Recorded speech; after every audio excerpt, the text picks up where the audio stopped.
3 पर। जैसा कि आप सभी जानते हैं कि अपना एसएससी जीडी, ठीक है, एसएससी जीडी और भी बाकी बहुत सारे एग्जाम डिफेंस के अभी होने वाले हैं हाल के दिनों में, आने वाले दिनों में।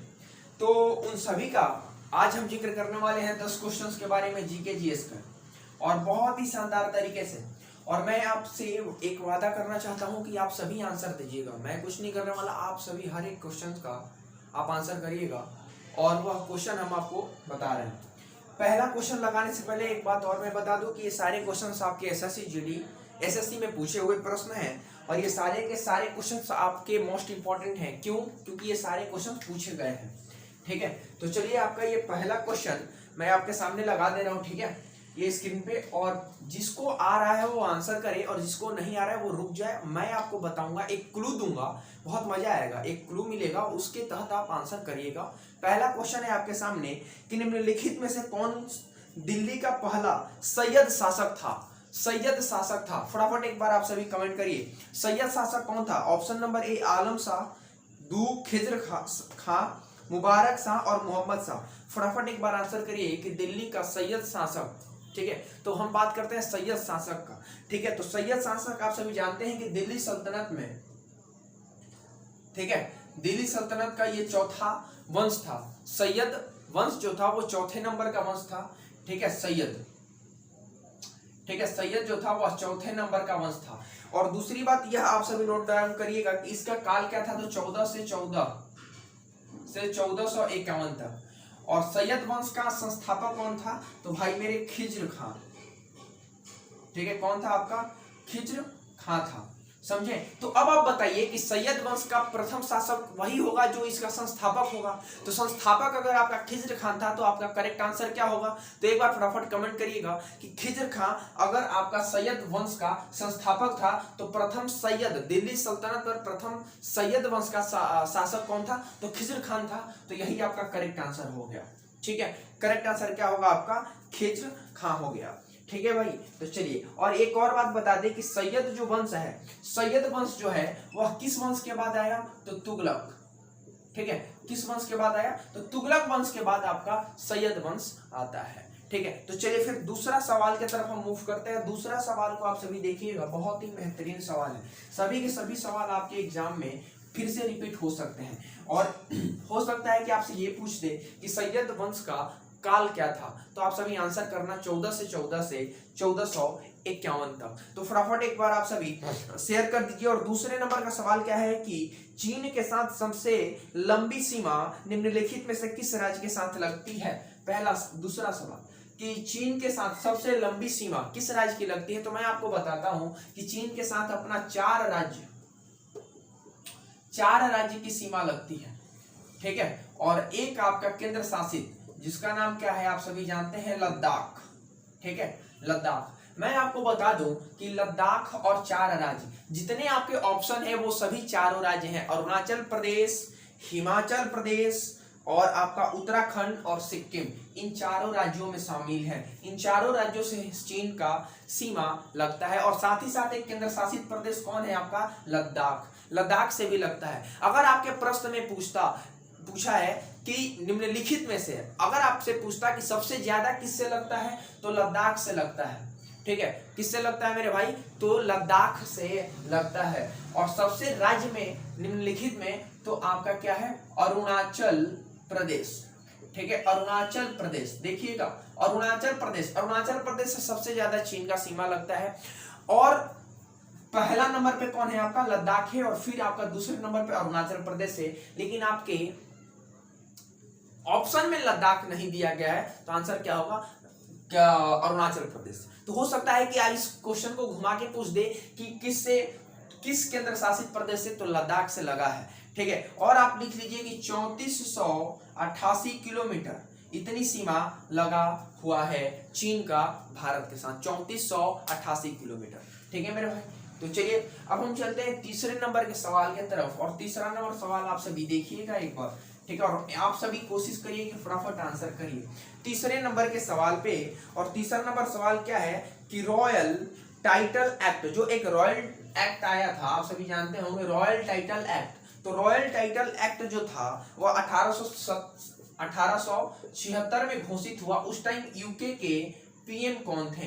यही पूछा, यानी कि ब्रिटेन के प्रधानमंत्री कौन थे? बिल्कुल घबराना नहीं है, आप सभी आंसर करिएगा। हम आपको बताते हैं कि ऑप्शन ए जो है, ऑप्शन ए और एक है ऑप्शन बी, सी और डी। ठीक है, देखिए ऑप्शन ए क्या है कि ऑप्शन क्या है, विलियम इवॉट ग्लैडस्टोन। ठीक है, तो विलियम इवॉट ग्लैडस्टोन जो थे वह भी अपने प्रधानमंत्री थे, लेकिन 1892 में 1892 के करीब थे। ठीक है, इनका तिथि हमें कुछ याद नहीं, लेकिन 1890 के बाद ही बने थे। दूसरे पे क्या है, यह विदेश मंत्री थे। आर्थर बालफोर जो थे वह अपने विदेश मंत्री थे। तीसरा ऑप्शन क्या है, तीसरा ऑप्शन जो है जॉन रसेल, वह है आपके अमेरिका के फिल्म मेकर है। ठीक है, और पांचवे में जो है आपका क्या नाम है, तो 1876 में बेंजामिन डिज़रायली। ठीक है, तो डिज़रायली जो है, समझते रहे ना, डिज़रायली 1876 में आपके क्या थे, यूके के, ब्रिटेन के प्रधानमंत्री थे। तो अब आप बताइए कि कौन होंगे इसके 1876 में जब रॉयल टाइटल एक्ट आया था, तो उस समय डिज़रायली 1876 में यूके के प्रधानमंत्री थे। तो कौन थे भाई प्रधानमंत्री? तो आपके डिज़रायली थे। ठीक है मेरे भाई, एक बार आप सभी कमेंट करिए, देखिए कमेंट कर दीजिएगा तो होगा क्या कि आप सभी को ये नाम हमेशा के लिए याद हो जाएगा। क्लियर है? चलिए फिर अब हम लोग चलते हैं क्वेश्चन नंबर 4 की तरफ। बहुत ही बेहद ही खूबसूरत और शानदार सभी सवाल है। क्वेश्चन नंबर 4 क्या है आप सभी देखना, क्या है भाई क्वेश्चन नंबर 4 कि वाल्मीकि रामायण का प्रमुख स्थान पंचवटी, वाल्मीकि रामायण का प्रमुख स्थान पंचवटी कहाँ स्थित है? तो भाई साहब महाराष्ट्र में। ठीक है, महाराष्ट्र में, आप सभी नोट कर लो, कहाँ? तो महाराष्ट्र में। पंचवटी जो है वह आपका महाराष्ट्र में स्थित है। पंचवटी, वाल्मीकि रामायण के पंचवटी कहाँ है? महाराष्ट्र में। एक बार आप सभी महाराष्ट्र लिख के कमेंट कर दीजिए। ठीक है, कमेंट करिए महाराष्ट्र लिख के। क्यों? क्योंकि मैं आपको बता दूं कि ये सभी चीजें जो एक बार आप सभी लिख लोगे ना, कमेंट में कर दोगे, तो आप सभी को याद हो जाएगा। चलिए फिर अब हम चलते हैं नेक्स्ट क्वेश्चन, और क्वेश्चन नंबर 5।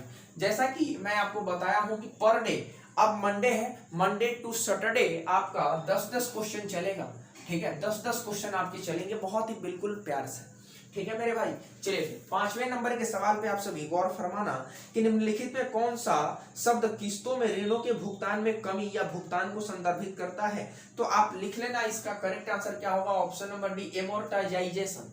ठीक है, एमोर्टाइजेशन। इसमें क्या होता है? तो इसमें होता है मेरे भाई कि भुगतान के कमी और भुगतान को संदर्भित करता है। किस्तों में जो आप ऋण लेते हैं उसमें भुगतान को क्या करता है, या संदर्भित करता है। इसमें कुछ बताने वाली बात है ही नहीं।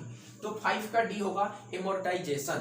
ठीक है भाई, डिमोनेटाइजेशन का मतलब क्या समझते हैं बताइए, एक बार आप सभी बताइए कि डिमोनेटाइजेशन आपका एक होमवर्क का सवाल है कि डिमोनेटाइजेशन का मतलब क्या होता है, और यह डिमोनेटाइजेशन भारत में अभी जो हुआ वह कब हुआ था? एक बार आप सभी कमेंट करके बता दें।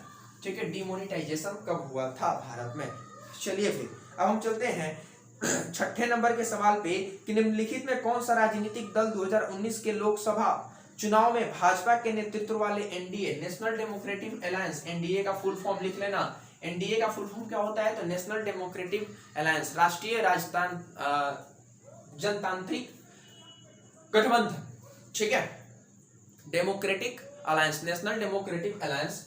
ठीक है, तो बताइए अब एक और प्रश्न बन सकता है कि बीजेपी का स्थापना कब हुआ था? तो 1985 में। ठीक है, और कांग्रेस का कब होता है? तो 1884 और 1985। ठीक है, 1884 में कांग्रेस का और आपका 1985 में बीजेपी का। ठीक है मेरे भाई, तो ये नोट कर लीजिएगा। अब बताइए एनडीए क्या है? आपका एक अलायंस है, एक गठबंधन है। ठीक है, तो आप सभी इस चीज को बताइए कि ये शिरोमणि, देखिए जो डीएमके है ना, डीएमके ये साउथ का पार्टी है, डीएमके। तो डीएमके एनडीए का हिस्सा नहीं था, बस बाकी सभी जो है ना, ऑप्शन ए क्या है आपका, शिरोमणि अकाली दल और असोम गण परिषद और आईएमडीएमके, ये सभी आईएमडीएमके ये सभी आपके एनडीए के अलायंस में थे, लेकिन डीएमके नहीं था। ठीक है, डीएमके जो पार्टी है वह आपका नहीं था। चलिए फिर, ठीक है, अब हम लोग चलते हैं नेक्स्ट क्वेश्चन के तरफ ठीक है। क्वेश्चन नंबर 7, क्वेश्चन नंबर आप सभी 7 देखिएगा कि गूगल को किस वर्ष किसी एक निजी कंपनी के रूप में स्थापित किया गया था। चलिए फिर इस क्वेश्चन का हम आंसर बताने से पहले आपसे हम पूछेंगे कि आपका डेट ऑफ बर्थ क्या है। अगर आप सभी जो भी स्टूडेंट देख पा रहे हैं ना, तो अपना डेट ऑफ बर्थ एक बार कमेंट करें, ठीक है। और जिस भी स्टूडेंट का 1998 डेट ऑफ बर्थ है वो समझ जाए कि उसी के जन्म के साल गूगल का स्थापना हुआ था, ठीक है। गूगल का स्थापना आपका उसी के जन्म के समय हुआ था 1998 में। और यह एक सर्च इंजन है, कंप्यूटिंग इंजन है, कंप्यूटिंग सिस्टम भी है, ठीक है। आप सभी समझ गए होंगे। तो बस इतना ही आता है गूगल से। गूगल का अभी सीईओ कौन है एक बार कमेंट करना। गूगल का सीईओ कौन है बताइए एक बार, ठीक है। तब तक हम लोग 8वें क्वेश्चन की तरफ मूव करते हैं। गूगल का सीईओ कौन है। चलिए फिर 8वां क्वेश्चन क्या है एक बार देखना आप सभी कि भाई साहब के निम्नलिखित में से कौन सा राज्य नेपाल और भूटान को अलग करता है।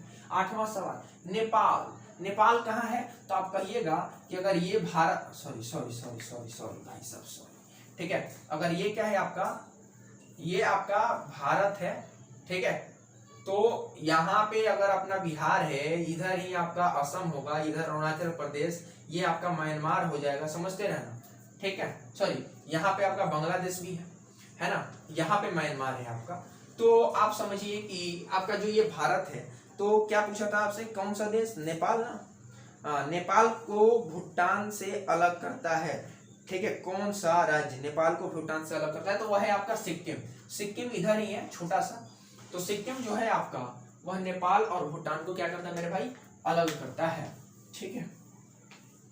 चलिए फिर अब हम लोग चलते हैं नेक्स्ट सवाल की तरफ। और क्वेश्चन नंबर 9 क्या है देखिएगा एक बार, ठीक है। क्वेश्चन नंबर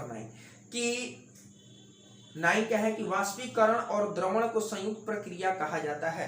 तो वाष्पीकरण और द्रवण की संयुक्त प्रक्रिया को क्या कहा जाता है, तो आश्वासनीकरण, ठीक है। क्या होता है, आश्वनीकरण, ठीक है, आश्वनीकरण, ठीक है मेरे भाई। इसका क्या होगा करेक्ट आंसर, आश्वनीकरण। और आपको हम बताते हैं कि, और इसमें एक आपका ऑप्शन है जो कि बहुत बार पूछा जाता है, क्रिस्टलीकरण क्या होता है, ठीक है। तो क्रिस्टलीकरण क्या होता है आप सभी समझ लेना।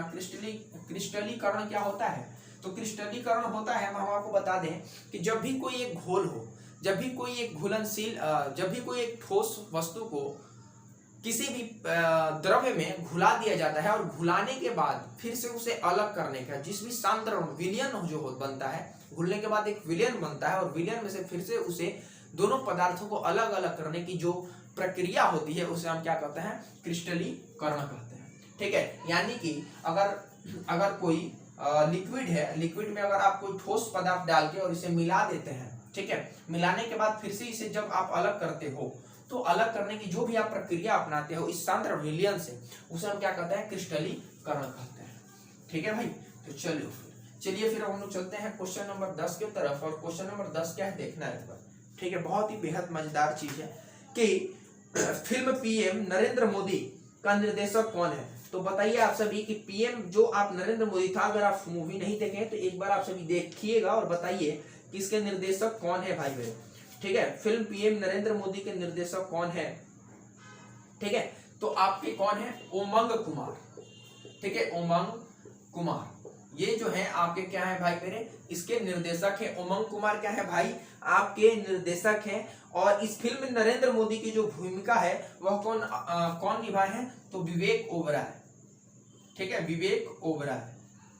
पूछ सकता है आपसे कि इस फिल्म में उनका भूमिका किसने निभाया है, तो विवेक ओबराय। और इसे निर्देशित कौन किया है, निर्देशन किसके निर्देशन में यह फिल्म बना है, तो मेरे भाई आपका ऑप्शन नंबर क्या था, तो ऑप्शन नंबर आपका हो जाएगा उमंग कुमार, यानी उमंग कुमार, ऑप्शन नंबर बी, ठीक है, ऑप्शन नंबर बी 10 का भी। तो ये थे 10 प्रश्न, बहुत ही शानदार, बहुत ही लाजवाब, बहुत ही इंपॉर्टेंट, चूंकि आपके एग्जाम में ये पूछे ही जाएंगे, मोस्ट इंपॉर्टेंट है। वजह बस इसका यही है मेरे भाई, क्योंकि ये सारे सवाल आपके प्रीवियस ईयर के हैं और यहीं से सवाल बनते हैं। प्रीवियस ईयर का आपको मैं बता दूं कि अगर आप नहीं जानते हो तो एसएससी का 75% क्वेश्चन प्रीवियस ईयर से होता है, लिख के ले लेना। 75% क्वेश्चन आपके प्रीवियस ईयर का ही होता है, ठीक है। तो चलिए फिर हम लोग मिलते हैं कल, ठीक है, फिर से इसी सेशन को आगे बढ़ाएंगे 10 क्वेश्चन के साथ। तो फिलहाल के लिए इतना ही। जय हिंद। आप सभी अपना ख्याल रखिए, शेयर कर दीजिए ये जितना से जितना